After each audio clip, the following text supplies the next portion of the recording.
And we now have confirmed the breaking news from the New York Times. Jonathan Dienst, NBC's Jonathan Dienst in New York, saying that federal investigators have executed that search warrant at the apartment owned by the former personal attorney to President Donald Trump, Rudy Giuliani, part of an investigation into Mr. Giuliani's dealings in Ukraine.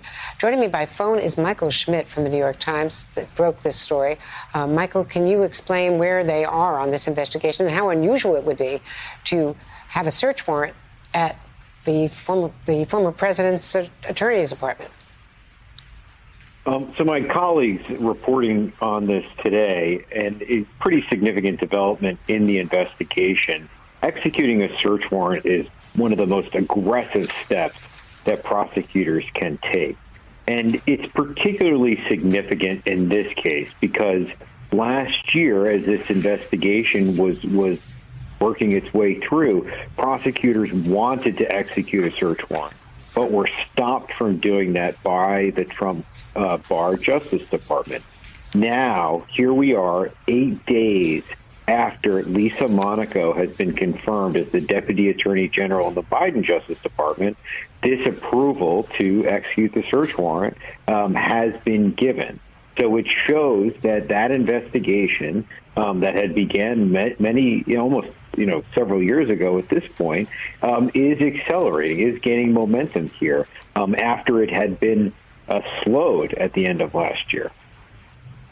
And, Michael, obviously this is now, they're going to have to own this politically. We can talk about that with others, but the fact is this is a major escalation because they don't do a search warrant unless they obviously have a grand jury as well. You need approval from a federal judge to do this. It is seen as incredibly invasive in any investigation.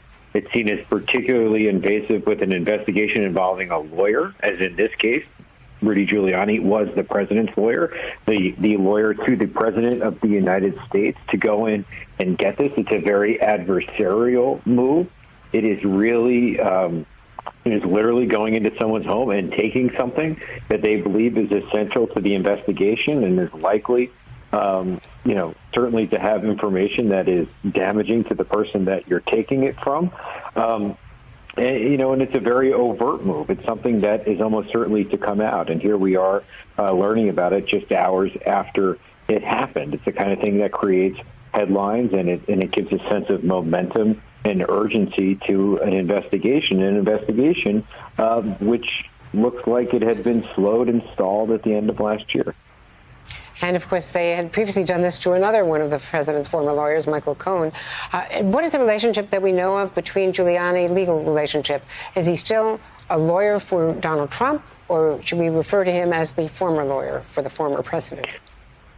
So following who the president's lawyers are at any moment is very difficult, or the former president's lawyers are at any moment has been very difficult. He goes through so many different lawyers and went through so many in the different iterations of the federal investigations that he faced and impeachment and such. I think the most recent thing that I had seen on this, and I think that we had heard, was that Giuliani was no longer representing the president. Now, as we all remember, Giuliani was a key person in representing the president around the time of the challenge, when he, made the false claims about the election and tried to challenge it. Giuliani was someone who spoke on January 6th. And now, Giuliani, I think was no longer representing the president. But at this point, still has, ties to Trump and is still seen as somewhat close to him.